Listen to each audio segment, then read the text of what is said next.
What makes someone actually buy from a podcast ad?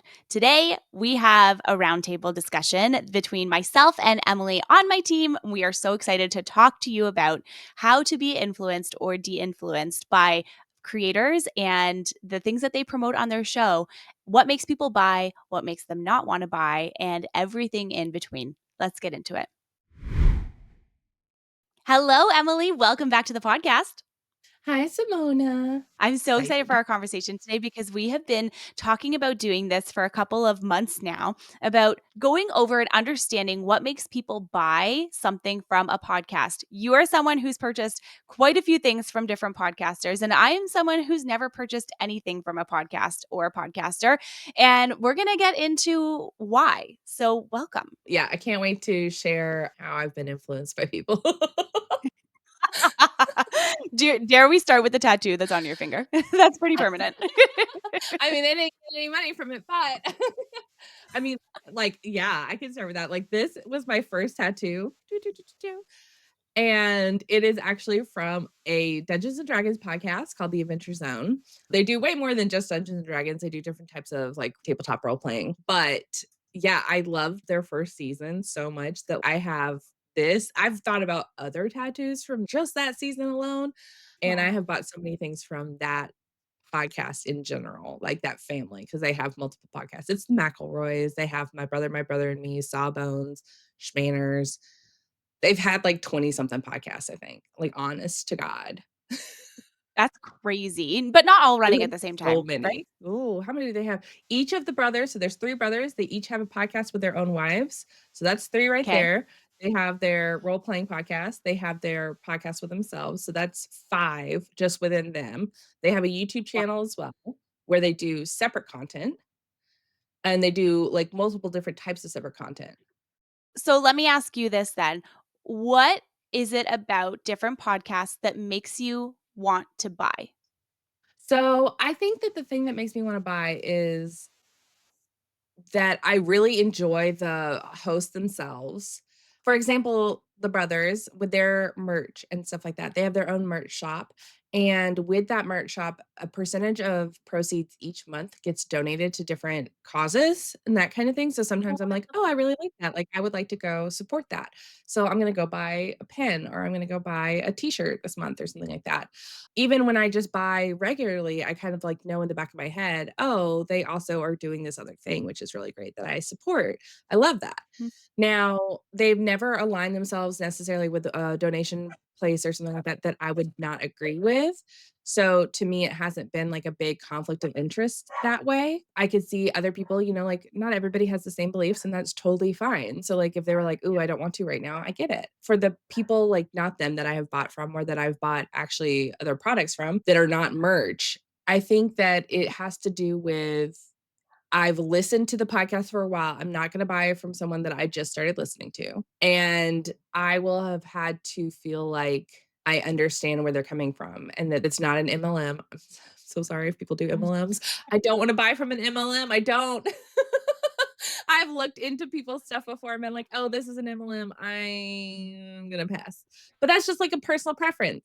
But yeah, so I'm gonna look at it, see if it's something that I need most of the time, except Mhm. for the brothers, but the other stuff is really trying to fill a need most of the time. Okay, interesting. I really like this because if I think of my own self, like I don't really buy things that are advertised on a podcast because I'm like, oh, my initial thought, maybe this is like cynical of me, but I'm like, do you actually use this product? And is this something that you actually stand behind? You know what I mean? Like, I think there's like a differentiator there. So I'm curious, what do you think about how is it that someone can feel automatically so authentic? Like, okay, if I think about these big creators, for example, or bigger creators or whatever, I'm going to go with like someone like Jay Shetty, for example. No hate Uh-huh. or no shade to Jay Shetty, but if anything he's advertising in his podcast, I'm probably not going to purchase it because I'm like, are you actually using this thing or are you just selling it for the ad space? Yeah, no, absolutely. So the things that I have bought from ads specifically that is like a company, that's gonna be like a trickle down kind of thing for them. When I was starting my VA business,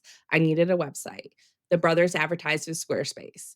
And so I was like, you know Mhm. what? I really like them. I've been listening to them for years at this point. I've gone to multiple live shows at this point. I was like, I'm going to go ahead and use their code and use the Squarespace. Now, I also know because the brothers will say in their ads are unhinged. We've talked about this before, unhinged. But they were like, "Oh, yeah," like, one of the brothers had a website that was like, "Daisy is a very good dog," or something like that. There was a website dedicated to his dog, and it is Mm, a Squarespace website. You can see that it's like a Squarespace website, all this kind of stuff. So, he would mention it in that ad and that kind of stuff. So, I was like, "Okay." So, mm. like, I know that they have actually used it. Another one was Factor Meals, which I do believe that the host of that podcast, which was Life After MLM, that she had used them before. I tried those out because I was like, I'm sick of making food at work. I was like, I need some other options. I tried Stitch Fix. The brothers talk about Stitch Fix all the time. It was one of those things that it didn't work for me as well. So, like, I did, like, a couple boxes, and then I was like, "Okay, I'm not gonna continue this." Not everything has been something that I repeat buy. I will say that too. And then the other one was Bombas socks. I don't know if you've ever heard them be advertised, but it's one of those ones where, like, they make socks that are really well put together, well constructed, really comfortable, and for every pair that's bought, a pair is donated. I Oh, I love also know that. from going to one of the live shows with the brothers, I went to their Candle Nights episode, which is like their holiday episode that they used to do a live show in their hometown in West Virginia. And they had invited Harmony House, which is a place that helps unhoused people in their community. And they presented Oh, them with something saying that Bombas actually donated, like, I forget how many hundreds of pairs of socks and underwear and shirts and stuff like that to them from this partnership. that's And amazing. so I was like, cool, I will go buy some socks for myself and for my mom for Christmas one year. And I love those I think socks. They're so comfy. I love that. Okay, I have 2 other questions that I like are just coming to mind for me. When you listen to these different ads in all the different shows that you listen to, where are they typically positioned and how do they typically structure them? Are they typically baked in? Are they halfway through the podcast? Do they do standalone ads for it? Is it like are they just reading it like as they're going or are they crafting cuz I know some of them they have like fun ads, right? So are they crafting a whole separate script and making it a whole separate segment? I'm curious because that obviously encourages you to purchase, right? And so our listener right now can take this in and be like, okay, what is there a different way that I should be looking at and structuring my ads? Obviously, we know they need to sound authentic. Obviously, we know that they need to sound relatable. And I think one key here is that they are written and created in the language that the person who's listening is going to receive it in, right? It goes back to knowing your audience. And I think that's so important. So if you want to touch on that just a little bit, I'm so curious. And then at the end of this Yeah. episode, we're going to do a show and tell of all of the things that you've purchased. So most of the time, the ads are about halfway through. I personally am not a huge fan of ads in the beginning of a show. I Yeah. tend to skip them. I'm not going to lie. Mm. Because I want to know what you're talking about. I'm so excited for the actual episode. But, like, even if it's the host that's reading it right off the bat, that's like, "Oh, hey, we're talking about this today, and before we get into it, like, let me share blah, blah, blah." If it's short, I'll listen to it. If it 'Kay. is 3 ads, oof, I might skip them. But if it's like one short one, like I know a friend that I know has a podcast and they used to advertise with a certain platform. They would do it at the very beginning. They're like, "Hey, this podcast is powered by XYZ." And then it was Mm, like 15, 30 seconds, done. Great. I'm not going to skip that. It's not worth me skipping forward, potentially over yeah, skipping and having to skip back. Not yeah, worth and it. missing something.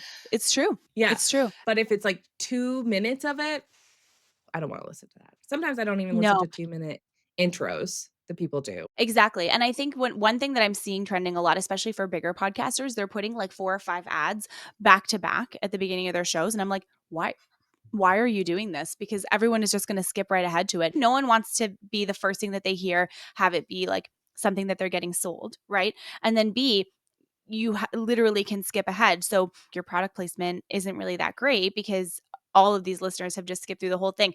And if the ads go out in the same sequence in every single episode, maybe you'll listen to it once, but you're definitely not going to listen to it 2 or 3 or 4 times. And then we also know that in order for people to buy, they need that repetition, right? So if you're predictable and you constantly have the same ad in the same place, in the same tone, in the same music, in the same composition, people are going to be like, no, I'm good. Let me skip ahead. Not everyone, but I certainly would. I don't have time for that. And I will say some of the podcasts I listen to also how they transition into their ads. Some of them Mm. acknowledge ads are coming up, some of them do not.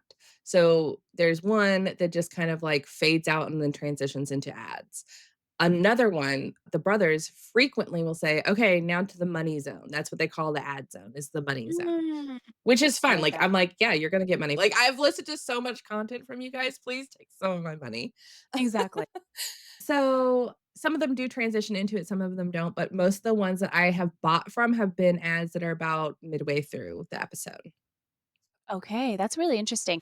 That's becoming one of the most popular spots for ad rules, so I have to add that in.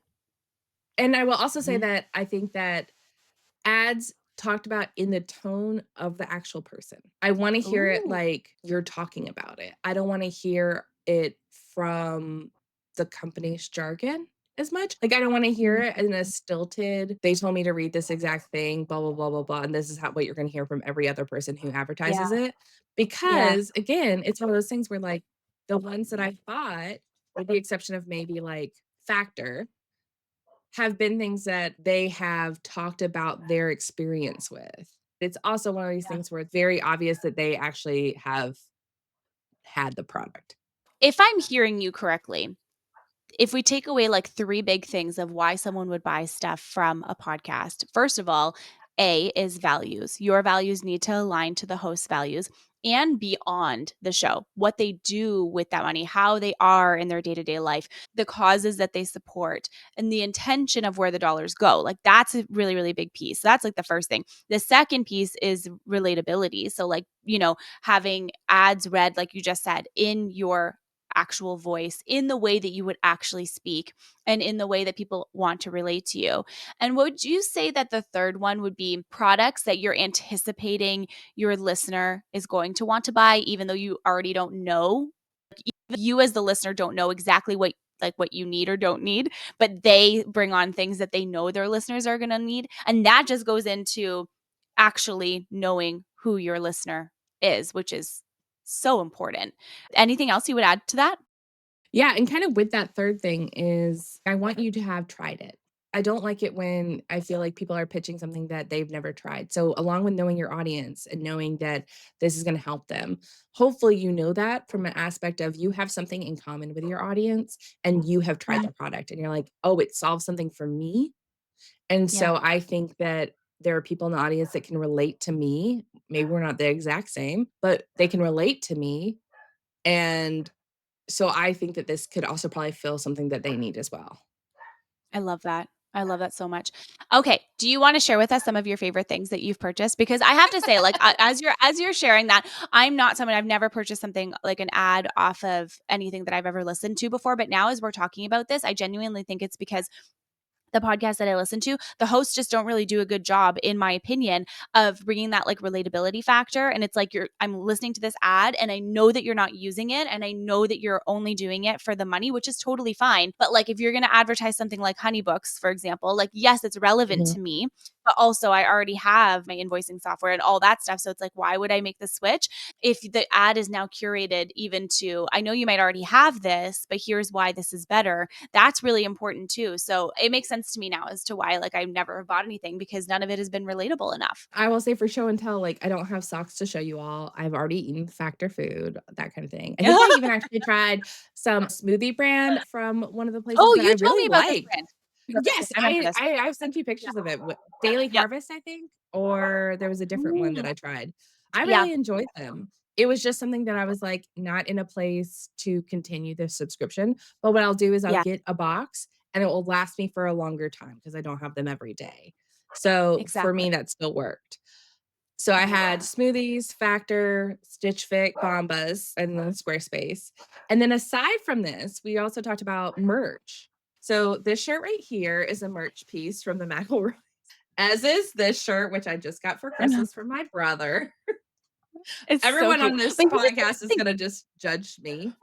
No, not at all. Yeah. But here's the thing, even like your family knows what the stuff that you like and like, what Oh, you would want. oh, I got my Amazing. brother to listen to this podcast. I've gotten him to listen to 2 of their I love podcasts. it.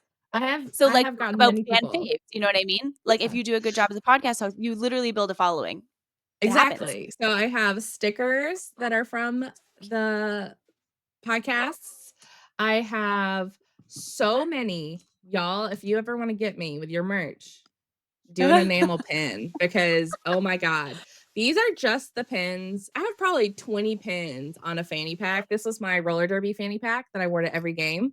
I have more, probably another 15 pins on a cork board that I use instead of thumbtacks that are Love basically that. from their different podcasts. And actually, I have some from other podcasts on the cork board from another Dungeons and Dragons podcast called Dungeons and Daddies. I That's also so funny. have graphic novels Oh, from the Adventure wow. Zone. That's These are just 3 of amazing. them. So I have I graphic literally have 0 novels. things to show and tell, 0 things to show and tell. I'm like, I I have some have tea. You advertise tea in a podcast, I'll probably buy the tea, if we're being honest. a plushie, Geralt the Binacorn from the Adventure Zone. That's so cute. And then I also with the brothers, I also do a lot of community stuff. So I participate in the community-led Candle Nights gift exchange every year. So I have Cute. received a painting from another Oh. listener. And again, this is community-led, but everybody loves it so much. I have received a cross stitch that is really funny. It has lots of cursing, but that's fine. And then I actually participate in community groups and I have done my own cross stitching.